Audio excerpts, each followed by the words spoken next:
अस्सलाम वालेकुम स्टूडेंट्स, कैसे हैं आप लोग। उम्मीद करता हूँ खैरियत से होंगे।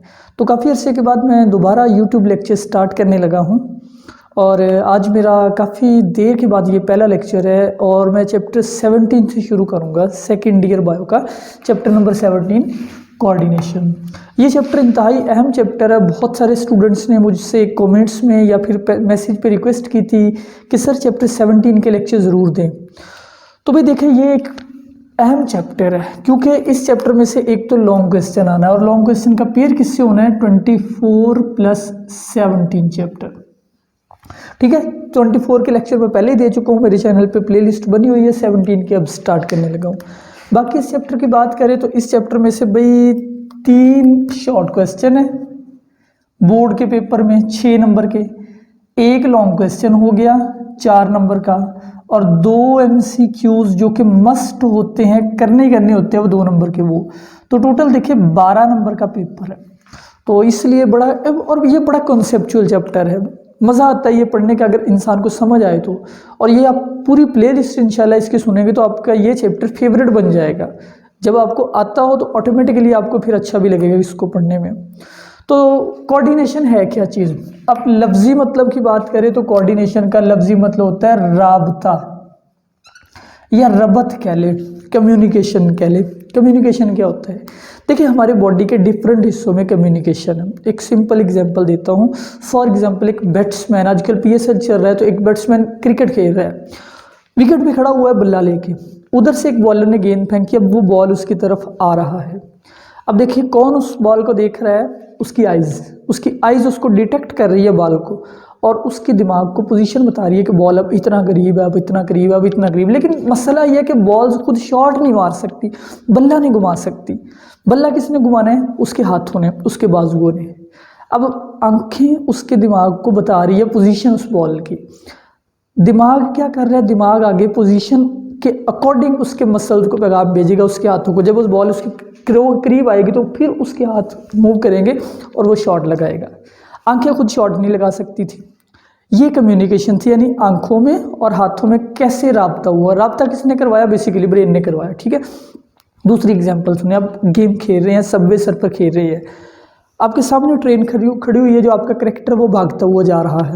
अच्छा, उस ट्रेन से अब क्या करना है, साइड पे होना है, टर्न लेना है। तो आप अगेन आंखें देख रही हैं, लेकिन आंखें उसको मोड़ नहीं सकती। मोड़ना किसने है, हाथों ने।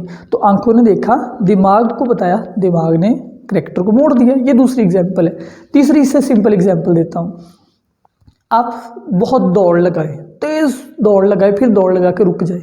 जब आप रुकेंगे आपकी ब्रीथिंग की रेट तेज़ हो जाएगा, यानी जब आप रुकेंगे तो आपको सांस चढ़ जाएगी, ऐसे आप लंबे सांस लेंगे। साथ ही आपके दिल की धड़कन तेज़ हो जाएगी, आपका ब्लड प्रेशर हाई हो जाएगा और उसके साथ साथ आपको पसीना भी आएगा।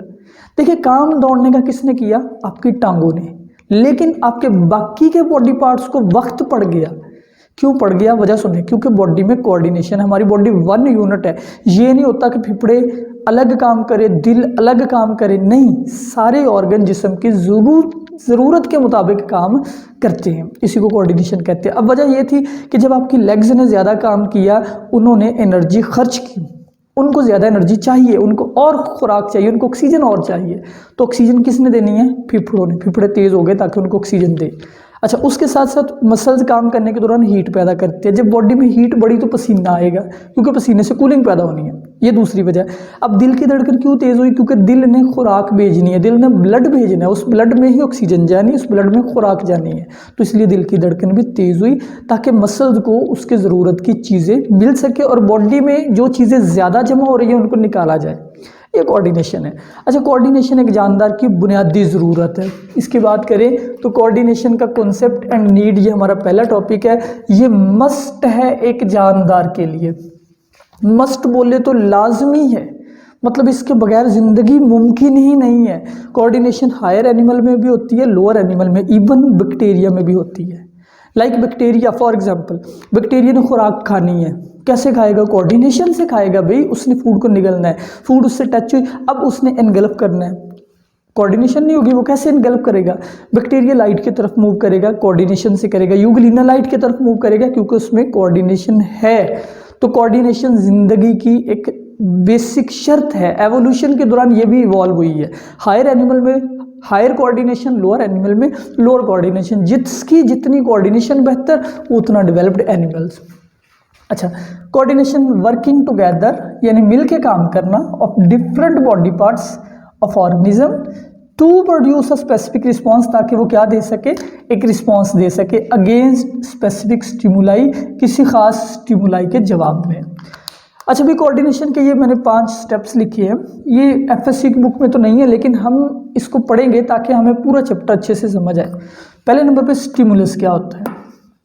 स्टिमुलस दरअसल इसको उर्दू में आप कह सकते हैं मुहर्रिक, तहरीक देने वाला, जो रिस्पॉन्स शुरू कराए। देखिए फॉर एग्जाम्पल आपकी आंखों में तेज रोशनी पड़ी, आंखें सिकुड़ गई, आंखों का प्यूपल सिकुड़ गया। अब वो तेज रोशनी जिसने आपकी प्यूपल को सिकुड़ने पे मजबूर किया वो स्टिमुलस है।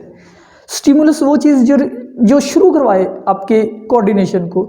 बैक्टीरिया के ऊपर लाइट पड़ी, वो लाइट की तरफ मूव कर गया, जिधर से लाइट आ रही है सॉरी उधर, तो वो लाइट उसके लिए स्टिमुलस थी। साउंड स्टिमुलस है, ठीक है। ये साउंड, लाइट, हीट, कोल्ड, ये सब स्टिमुलस है जिनके जवाब में हमने रिस्पॉन्स करना होता है। पानी भी स्टिमुलस है। आपकी बॉडी में पानी ज़्यादा आ जाए, आपकी किडनी क्या करते हैं, उस पानी को रिमूव करते हैं, डाइल्यूट यूरिन बनाते हैं। तो पानी भी इस केस में अगर बॉडी में ज़्यादा है वो भी एक स्टिमुलस ही होगा, जिसके जवाब में भी आपकी बॉडी कोऑर्डिनेशन करे।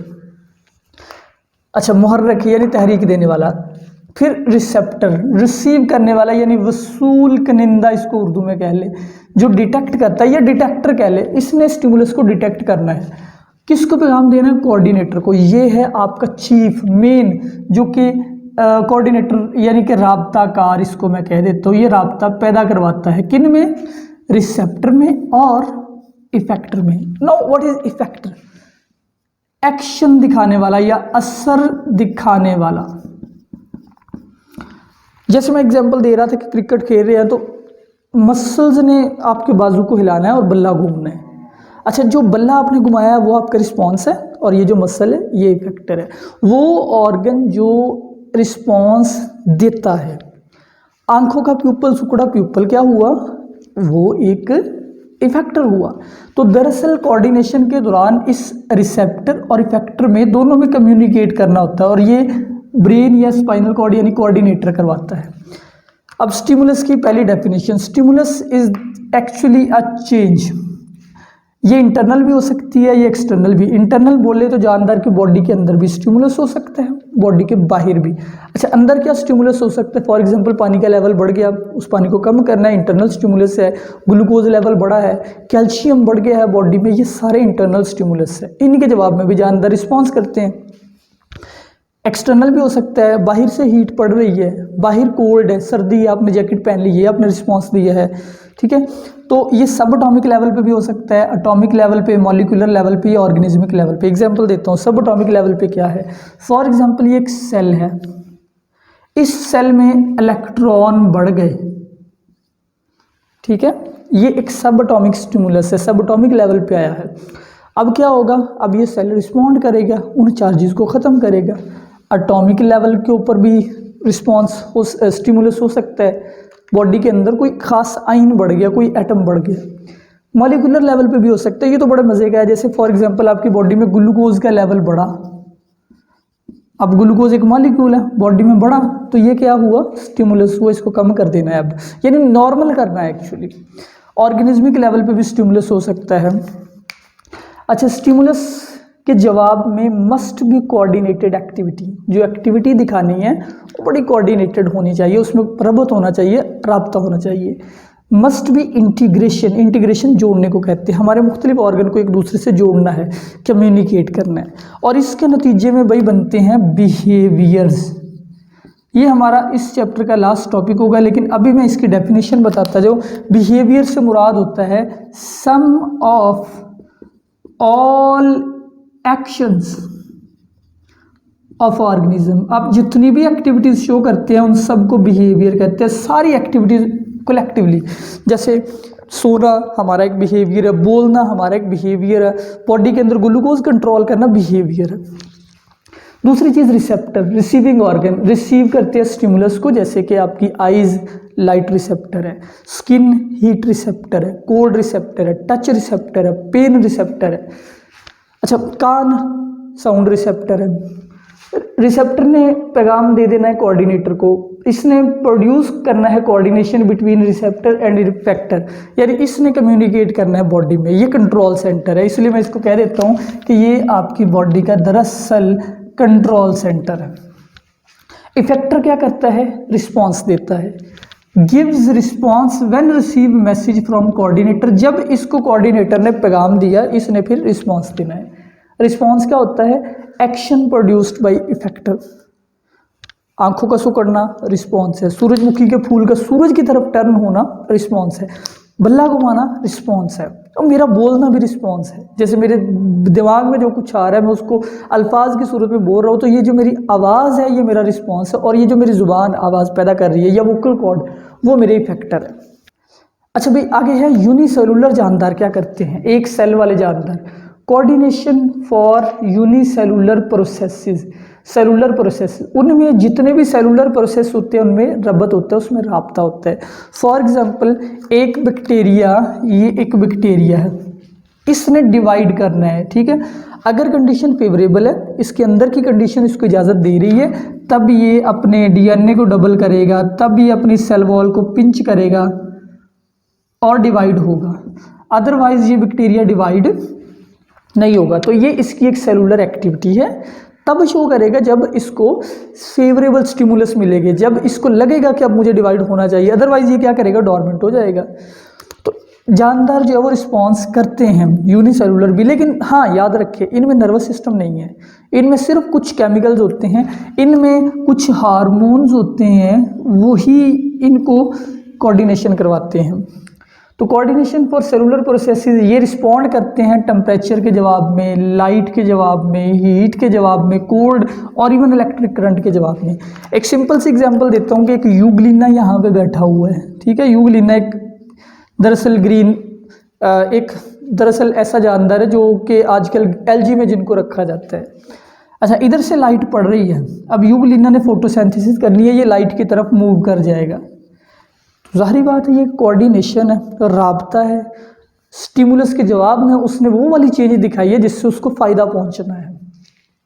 आगे है मल्टी सेलुलर जानदार। मल्टी सेलुलर जानदारों में डिवीजन ऑफ लेबर होती है। लेबर मतलब काम की तकसीम होती है। मिसाल के तौर पे हमारे जो मसल सेल है वो कॉन्ट्रैक्शन का काम करते हैं, वाइट ब्लड सेल जरासीमों को मारने का, रेड ब्लड सेल जो है वो ऑक्सीजन लेके जाने का, और इसी तरीके से हमारे डिफरेंट सेल डिफरेंट काम कर रहे हैं। हमारी बॉडी में काम को तकसीम कर दिया गया, इसको कहते हैं डिवीजन ऑफ लेबर। लेकिन फिर भी हमारे जो एवरी सेल है रिस्पॉन्ड, हर सेल रिस्पॉन्ड करता है। वाइट ब्लड सेल जो है वो जरासीम को खिलाफ काम करके रिस्पॉन्ड करते हैं, मसल सेल कॉन्ट्रैक्ट करके रिस्पॉन्ड देते हैं, नर्व सेल जो है, न्यूरॉन्स जो है वो इम्पल्स कंडक्ट करके या इम्पल्स जनरेट करके रिस्पॉन्स देते हैं, तो हमारे सेल रिस्पॉन्ड करते हैं। एवरी सेल रिस्पॉन्ड करता है इन क्लोज विसिनिटी, यानी उसके करीब में अगर कुछ हो तो सेल रिस्पॉन्ड करता है। अच्छा, जैसे हमारा ये एक वाइट ब्लड सेल है WBC, एक जरासीम इसके पास आया, ये बैक्टीरिया, ठीक है, बैक्टीरिया। इस बैक्टीरिया को देख के ये वाइट ब्लड सेल रिस्पॉन्स करेगा, यानी या इसको मारने की कोशिश करेगा या इसके खिलाफ एंटीबॉडी बनाएगा, ये वाइट ब्लड सेल का रिस्पॉन्स होगा। तो हमारे सेल इंडिविजुअली रिस्पॉन्स करते हैं और एज अ होल भी हम रिस्पॉन्स करते हैं। एक जगह पे आपको गर्मी लग रही है, आप वहाँ पे बैठे, आप वहाँ से उठ के चले गए क्योंकि आपकी बॉडी का इंटरनल टेम्परेचर बढ़ने लगा था, ये भी आपका रिस्पॉन्स है। अच्छा भाई, ह्यूमंस जो है बहुत हाईली डेवलप्ड है। ह्यूमंस में दो सिस्टम होते हैं कोऑर्डिनेशन के लिए, एक नर्वस सिस्टम होता है, दूसरा एंडोक्राइन सिस्टम होता है। दो तरह की कोऑर्डिनेशन होती है, नर्वस कोऑर्डिनेशन, एंडोक्राइन कोऑर्डिनेशन या केमिकल कोऑर्डिनेशन, ठीक है। प्लांट में सिर्फ एक ही सिस्टम होता है, अगला टॉपिक हम अगले लेक्चर में, कल के लेक्चर में पढ़ेंगे। फिलहाल ह्यूमंस जो है वो बहुत हाईली डेवलप्ड है, हमारे अंदर बड़े बेहतरीन, जितना किसी जानदार का कोऑर्डिनेशन बेहतर होगा उतना वो सर्वाइव करेगा, उतना वो जानदार हाईली डेवलप्ड होगा। अच्छा, ह्यूमंस इतने हाईली डेवलप्ड होने के बावजूद दो चीज़ों को डिटेक्ट नहीं कर सकते। Cannot detect presence of bacteria, ये एक एग्जाम्पल बता रहा हूँ कि हमारा कोऑर्डिनेशन सिस्टम बड़ा अच्छा है, फिर भी हमारी जिल्द के ऊपर अगर बैक्टीरिया बैठे हुए हमें डिटेक्ट नहीं होते। देखिए इस वक्त मेरी और आपकी हर एक की जिल्द पे हज़ारों नहीं लाखों बैक्टीरिया मौजूद है, हमें पता नहीं लग रहा। क्यों पता नहीं लग रहा, वजह सुने। फॉर एग्जांपल ये हमारी स्किन है, ठीक है, इसके ऊपर बैठा हुआ एक बैक्टीरिया यहाँ पे। अब क्यों हमें पता नहीं लग रहा, क्योंकि इस बैक्टीरिया को डिटेक्ट करने के लिए एक तो ये बैक्टीरिया स्टिमुलस बड़ा छोटा पैदा करता है, यानी स्टिमुलस आगे हम मज़ीद डिस्कस करेंगे कि स्टिमुलस पैदा कैसे होता है अगले लेक्चर में, लेकिन फिलहाल ये बैक्टीरिया बड़ा माइनर सा करंट जनरेट करता है जिसको हमारी बॉडी डिटेक्ट कर ही नहीं पाती, ये वजह है। अच्छा, इसी तरीके से हमें रेडिएशंस जो है हम उनको डिटेक्ट नहीं कर पाते। फॉर एग्जांपल हमें गैमा रेज नज़र नहीं आती, हमें यूवी रेज नज़र नहीं आती, अल्ट्रावायलेट, हमें रेडियो वेव्स नज़र नहीं आती, हमें इंफ्रारेड नज़र नहीं आती, हालांकि ये रेज होती है। अब भाई हमारे इर्द गिर्द जैज़ के, टेलीनॉर के, वारद के, पीटीवी के कई किस्म के सिग्नल्स हमें नज़र नहीं आ रहे। क्यों नज़र नहीं आ रहे? क्योंकि हमारी बॉडी में इनको डिटेक्ट करने वाले सेंसरी सेल एब्सेंट है, ठीक है। हालांकि हमारे सेल रिस्पॉन्ड करते हैं, यानी हमारे बहुत से इनर सेल जब उनके ऊपर ये वाली रेज पड़ती है तो सेल इनके जवाब में रिस्पॉन्ड करते हैं, डिफरेंट तरीके से रिस्पॉन्स करते हैं ताकि इन खतरनाक शॉन से बचा जा सके। तो ये मेरा लेक्चर था इंट्रोडक्शन का। इंशाल्लाह अगले लेक्चर में प्लांट की कोऑर्डिनेशन पे बात होगी। तो अगर कोई क्वेश्चन है वो आप नीचे कमेंट में पूछ सकते हैं। अपना ख्याल रखिए। अल्लाह हाफ़िज़।